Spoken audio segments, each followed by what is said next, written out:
Cześć, z tej strony Mariusz. I Agata z Okiem Plecaczka. Dziś zapraszamy na podsumowanie kolejnych kilometrów na R1300 GS Adventure, popularnie zwanej Hexą. Hexą. Naszym motocyklem BMW R1300 GSM. Zrobiliśmy już ponad 10 000 kilometrów. Mam też ja jako pasażer już jakieś przemyślenia na ten temat, jak wyrobione zdanie na temat tego motocykla i chcieliśmy się podzielić z Wami tym. Będę też przyrównywać motocykl do naszego drugiego, które posiadamy, BMW R1250 RT, czyli bardziej turystycznego. Chociaż tak w całym rozrachunku bym to nazwała, GS-em troszkę lepiej mi się jeździ, bo jest bardziej uniwersalny i przede wszystkim bardziej pakowny. Ale może od początku.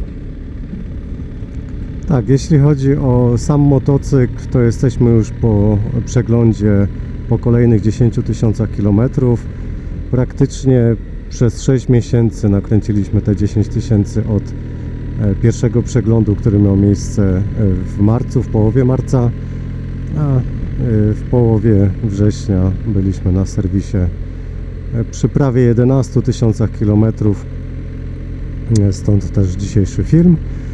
Jeśli chodzi o podstawowy serwis, jako że mamy go w pakiecie, więc nie powiem jakie były czy jakie są koszty, ale to jest podstawowa wymiana oleju, filtrów, przegląd ogólny działania motocykli. Poprosiłem panów o sprawdzenie płynu hamulcowego, stanu tarcz, stanu klocków hamulcowych i nic nie wymagało tak naprawdę ani wymiany, ani korekty. Także kolejne 10 000 do dużego przeglądu możemy korzystać z jazdy i podróżować. Tak z perspektywy kierowcy 10 000 km, skrzynia automatyczna ASA. No ja jestem zadowolony, powtórzę to po raz kolejny, odpowiadając na większość komentarzy, czy drugi raz też wybrałbym ASA. Powiem, że tak, no jest to wygoda jazdy. W przyszłym sezonie chcę zacząć troszeczkę przygody z off-roadem na tym motocyklu i też chcę zapisać się na szkolenia, tak żeby sprawdzić możliwości samej skrzyni i samego motocykla gdzieś w jakimś terenie, nie mówię jakimś ciężkim terenie, ale wiecie, że podróżujemy głównie w dwie osoby, no i też zdarzają się odcinki, jak chociażby Maroko, gdzie trzeba się przeprawić przez wodę. Chciałbym troszkę lepiej poznać możliwości tego motocykla. Ja chciałbym wyposażyć go też w jakieś opony takie kostkowane, nie typowo do off-roadu, tylko takie, żeby były, nie wiem, 20×80, 10×90, bo jakoś typowo w taki off-road nie zamierzam zjeżdżać, ale plany są, żeby no coś się podszkolić.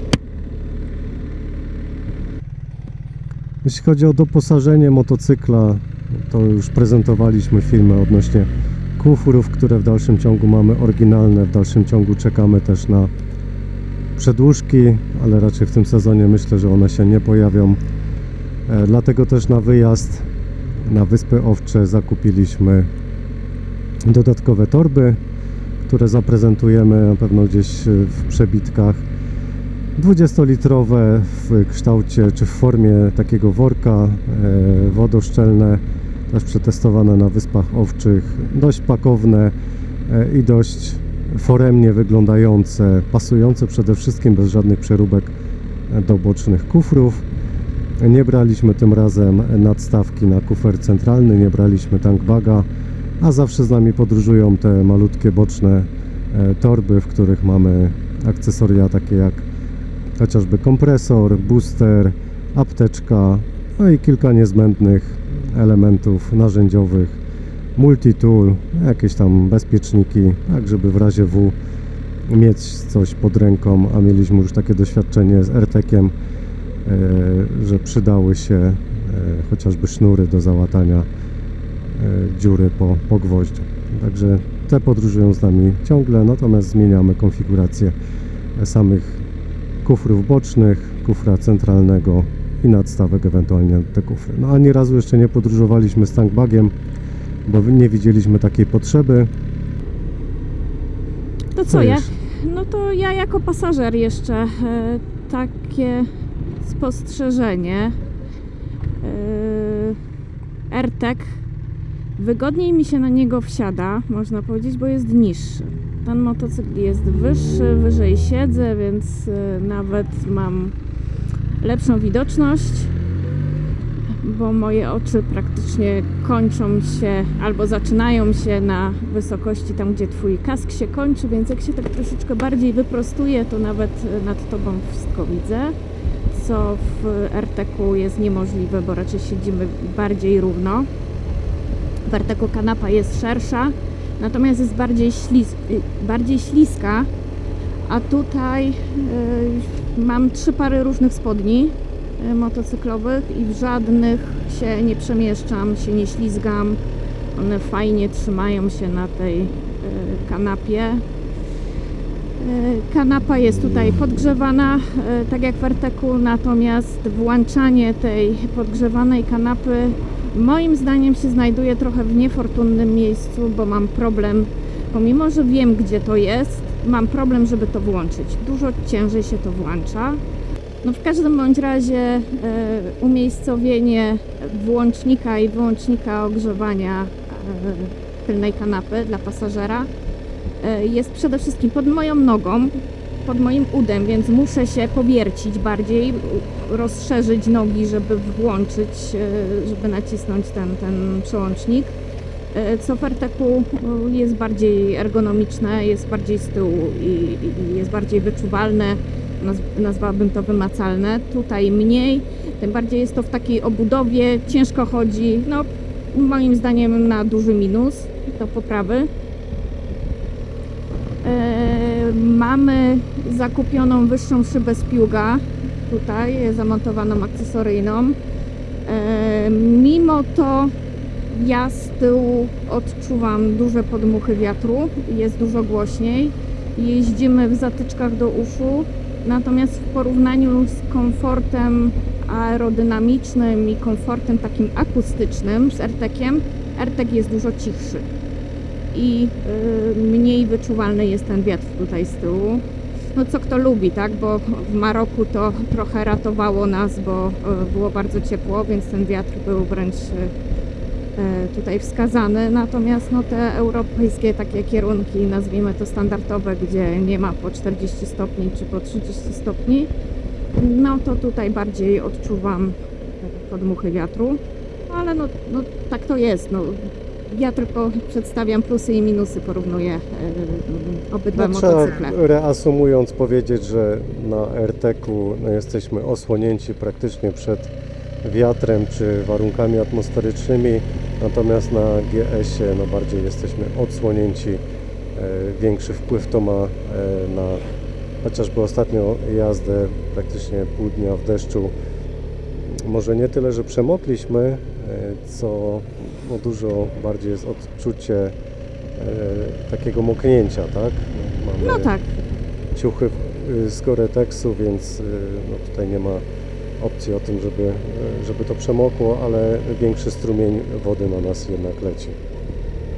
No tak, jak w Szkocji byliśmy na AirTagu, to ja niekiedy przy deszczach nawet nie ubierałam przeciwdeszczówek. Natomiast podkreślamy, że to są nasze subiektywne odczucia i opinie użytkując te dwa motocykle. Ja wiem, że to są dwa przeróżne motocykle. Jeden tak naprawdę typowo wyprawowy, adventurowy, czyli GS, no drugi pożeracz kilometrów autostradowych, czyli AirTag. No tak, natomiast jadąc na taką wyprawę, to wydaje mi się, że jednak będziemy bardziej z GS-a korzystać, bo on jest jednak bardziej uniwersalny, no i tak jak powiedziałam, jest bardziej pakowny. Tak, przy okazji testu jedziemy po raz pierwszy kawałkiem S1 od tak naprawdę węzła Bojszowy do Brzeszcz, no i zrobimy sobie powrót. Co jeszcze chciałam powiedzieć? Obydwa motocykle, dla mnie duży minus BMW. nie ma podświetlanych przycisków w nocy. Tak, i to przetestowaliśmy teraz jadąc w stronę promu, że niestety no przydałoby się to i to powiedziałbym w znacznej mierze.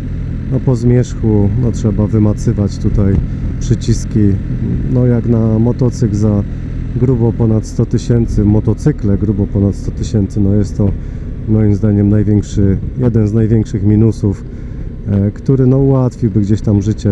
Podejrzewam, że w dużo tańszych modelach coś takiego jest osiągalne, natomiast tutaj no duży minus. Są co prawda jakieś rozwiązania, ale nie podobają mi się zbytnio, żeby tu jakieś latarki czy oświetlenie dociągnąć. No, mogłoby to BMW poprawić, bo to na pewno by się przydało.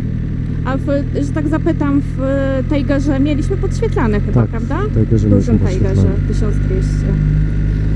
Co dla mnie jeszcze jest z takich śmiesznie może rzeczy, na plus mogę sobie kask powiesić albo na lusterko, wiem, że nie powinno się tak robić, ale na takie szybkie, na tej zasadzie muszę ściągnąć kask, gdzieś go położyć, żeby nie spadł i coś sobie poprawić, mogę go zawiesić na lusterko i mogę go też zawiesić tutaj na te handbary, tak, na zapięcie handbarów. Dokładnie, i on sobie, tutaj w tym miejscu. on sobie bezpiecznie, że tak powiem, wisi, bo kładzenie na siedzeniu no niekoniecznie jest bezpieczne, bo ten kask się zsuwa i już kilka razy wylądował na ziemi, tak? A mamy to taką nauczkę właśnie z RTK, gdzie ani lusterka nie są przystosowane do tego, żeby na chwilę na nich kask odłożyć, ani nie ma takich handbarów, na które można sobie zawiesić, więc tak naprawdę tylko istnieje możliwość położenia na siedzisku lub przy baku, gdzieś tam przy kierownicy, ale to też tak na tej zasadzie,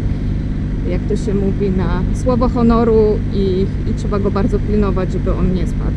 No ja to przepłaciłem szybą w moim poprzednim kasku, która na wycieczce w Hiszpanii, no cała zarysowana, wróciłem do domu, przez jakiś czas musiałem nią jeździć, natomiast tutaj fajnie za handbary można zawiesić kask z jednej i drugiej strony, nie ma z tym najmniejszego problemu. No tak, to są takie małe, bym powiedziała, rzeczy, ale cieszą. Dokładnie.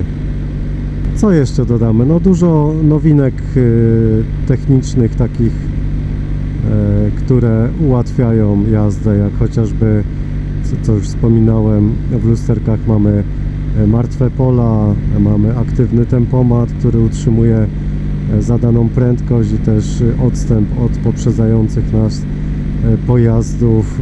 W momencie, kiedy wyprzedzamy jakąś kolumnę, a mamy, nie wiem, na liczniku zaprogramowane 140 na godzinę, to po włączeniu kierunkowskazu motocykl sam zaczyna przyspieszać, także no też ułatwia to takie dłuższe przeloty autostradowe, gdzie mamy możliwość no, zrelaksowania się w cudzysłowie, bo cały czas jesteśmy skupieni na tej drodze, ale gdzieś tam odpoczywa i lewa ręka i tak naprawdę prawa tak samo, bo manetka gazu, tak jak w tym przypadku, mamy 90 na godzinę, możemy sobie śmiało podziwiać krajobrazy i to, co się dzieje oczywiście przed nami, jak najbardziej, ale też motocykl wiem, że w odpowiedniej chwili zareaguje, tylko tutaj uwaga, że jest to do 30 km na godzinę, ponieważ później ta blokada no zaczyna, czy rozłącza działanie aktywnego tempomatu i trzeba przejąć kontrolę.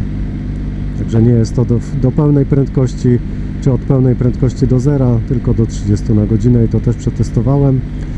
Jedyne, co bardzo ingeruje, to i to ostatnio też już zaczęło na rowerzystów na Wyspach Owczych, chociażby zauważyłem, to radar z przodu, który wykrywa przeszkody i no, trzeba się przygotować czasami na takie gwałtowne szarpnięcie, przyhamowanie, bo wkracza dość szybko do akcji. Ja jeszcze co chciałam powiedzieć z ergonomii. Tutaj z tyłu podnóżki dla pasażera są ok, są fajnie wyprofilowane pod fajnym kątem, chociaż trochę śliskie, bo już kilka razy w takim deszczu gdzieś było błoto, jak wchodziłam czy schodziłam, to buty jak były ubłocone, to po prostu było ślisko.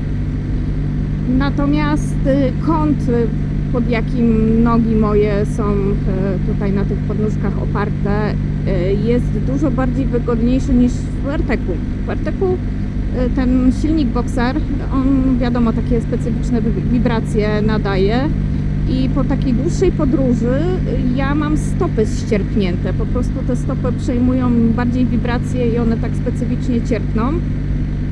Natomiast tutaj tego nie odczuwam. Po prostu jest to lepiej ergonomicznie zorganizowane, przynajmniej jako dla pasażera. Nie wiem jak dla kierowcy, jak tobie tutaj pozycja za kierownicą. No jak dla mnie, no ja się relaksuję na każdym motocyklu, czy to jest RTK, czy to jest GS, ale no, też jeśli mam być szczery, bardziej odpowiada mi do jazdy w tym momencie GS. Może dlatego, że troszkę więcej kilometrów pokonaliśmy w tym sezonie właśnie na tym motocyklu, aniżeli na RTK-u. No i ta automatyczna skrzynia robi dla mnie robotę. Mówię, jadąc we dwójkę, mając pod sobą te kilka kilogramów pasażera, no czuję się jednak mniej obarczony samym zmianą biegów. Mogę się bardziej zrelaksować, nie wiem, przy jakichś górskich serpentynach też dużo roboty za mnie wykonuje automat. Przy dojeździe do skrzyżowania też zbija za mnie biegi. No o czym muszę pamiętać, przesiadając się na RTK, że tam mam jednak sprzęgło. Także też jestem zwolennikiem. Tu pewno narazi się pytanie w komentarzach, czy w takim razie pozbędziemy się Beboka. No myślę, że nie. No tak to gdzieś skalkulowaliśmy, że te dwa motocykle będą z nami. Zobaczymy jak długo. Póki jest taka możliwość, to chcemy mieć obydwa, żeby móc jeździć czy jednym, czy drugim. Też po części trochę to skalkulowane jest tym, że jednak tych podróży odbywamy sporo, a jak wiecie w BMW te przeglądy są co 10 000. Szkoda tracić mi trochę urlopu, wiedząc z tyłu głowy, że przekroczyłbym gdzieś tą barierę tych 10 000 tego przeglądu, umówić się gdzieś za granicą. No myślę, że to nie jest problem, żeby zrobić taki przegląd, ale no szkoda dnia chociażby straconego na to, żeby poświęcić się i taki przegląd zrobić tak naprawdę. No co jeszcze w porównaniu z RTK-iem, no to tutaj ta nawigacja jest strzałkowa, tak?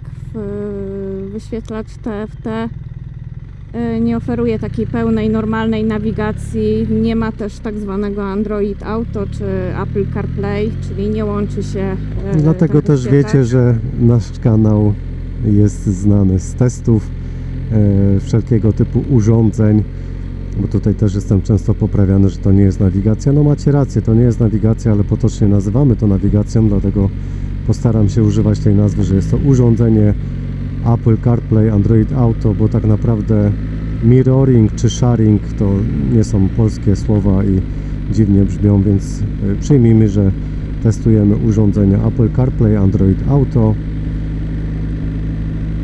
Okej, ja jeszcze tak nawiązując do małych wad, no to tutaj ten schowek przy kierownicy, on niestety nie jest zamykany na kluczyk czy na jakiś zamek i w momencie po pierwsze otwierania, jak nie ma tej gumy, którą też dokupiliśmy, no to w tym momencie mógł się troszkę uszkadzać od kierownicy. No a po drugie, jak zapomnieć z niego na przykład wyciągnąć telefon, który jest właśnie podłączony do urządzenia No i które też się ładuje, tak? i które też się ładuje, no to można stracić, jak ktoś by wiedział, że to nie jest zamykane, bo w RTK-u jest zamykany z tego co kojarzę, tak? Tak, jest centralny zamek, dokładnie. On się zamyka, więc no też jest to jakiś moim zdaniem minus tego motocykla. Na szczęście ani żadnych usterek odpukać nie było, nie zdarzały się.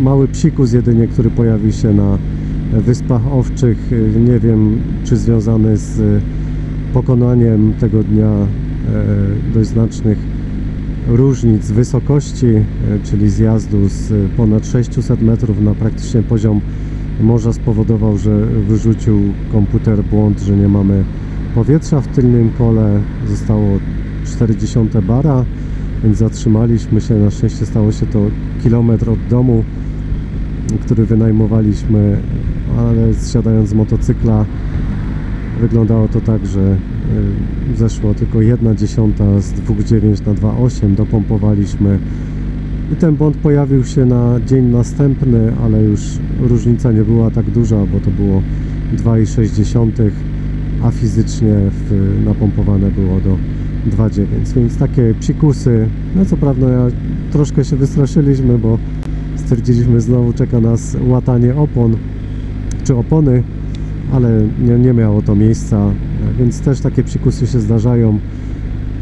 Co jeszcze? No tutaj Agata doczytała parę dni temu, że jeśli chodzi o skrzynię biegów, bo dużo osób narzeka na szarpanie tej skrzyni, ja tak naprawdę od momentu pierwszej jazdy używam trybu manualnego skrzyni. Dalej po 10 000 nie przekonałem się do tego, żeby ta skrzynia całkowicie ingerowała w moją jazdę, więc sam sobie nogą zmieniam biegi w górę, komputer mi jedynie zbija w dół i że są poszarpywania tej skrzyni, ale są już podobno za granicą aktualizacje jej działania i po tym jest to wyeliminowane.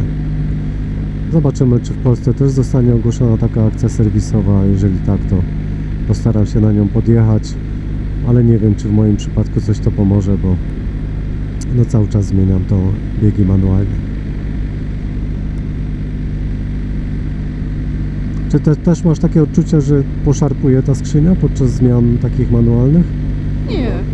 No też z drugiej strony, bo tu nawiązując do różnych testów, testowaliśmy RTK nowego też z tą ASA, oglądaliśmy kilka filmów, chociażby Barego ostatnio też testował z ASA RTK. No nie odczuwamy, żeby te szarpnięcia były jakieś i to, co gdzieś tam powiedziano, że tej skrzyni trzeba się nauczyć. To nie jest tak, że to jest manual, gdzie mamy klamkę i sami decydujemy o tym, czy mamy quick shifter i sami decydujemy o tym, czy zmieniamy w górę, czy w dół, tylko tutaj po części robi to za nas elektronika. No i trzeba się przyzwyczaić i z każdym kilometrem nabyć takie wprawy z jazdą z tą skrzynią. Przy jakichś manewrach takich naprzemiennym w górach, na jakichś serpentynach, no dobrze jest zmienić na tryb Dynamic, który bardziej uspartawia reakcję tej skrzyni i mamy wtedy większą kontrolę nad tym, co się dzieje, jak te biegi są zmieniane czy zbijane w dół, bo czasami się to zdarza. No tak samo w Maroku, jak zmieniłeś sobie, bo pierwszy przeprawę przez brud zrobiłeś na roadzie, a drugą na enduro, tak? Na ustawieniach. Tak. No to jest to, co powiedziałem na początku, że no, trzeba się nauczyć jeździć